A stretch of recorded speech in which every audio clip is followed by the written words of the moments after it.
Deixa ele, João. Pedro. Isso. Quanto brinquedo, quanto brinquedo. Que casa legal essa, gostei muito. Né? Mais esse carrão lindo. Não, dá um pra ele, Pedro, dá um pra ele. Olha, Pedro já deu ali pra ele, ó. Ó, senão ele chora daí. Tá. Tá ali, ó, pega lá, pegue lá. Pegue. Olha por cima. Não. Opa.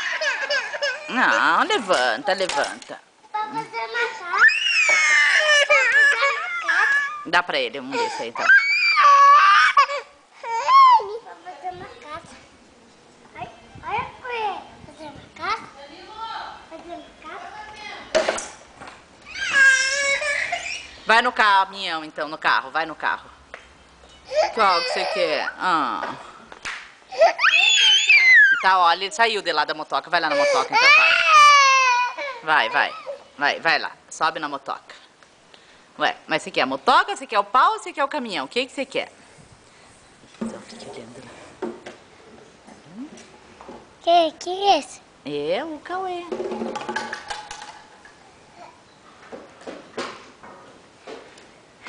Opa!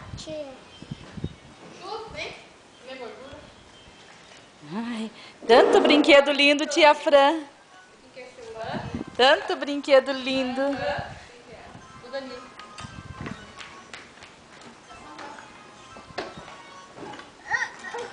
Adorei essa casa, tem muito brinquedo legal. E tem, mais legal ainda, é o meu amigo. Dá um sorriso, dá tchau. Esse é o Pedro.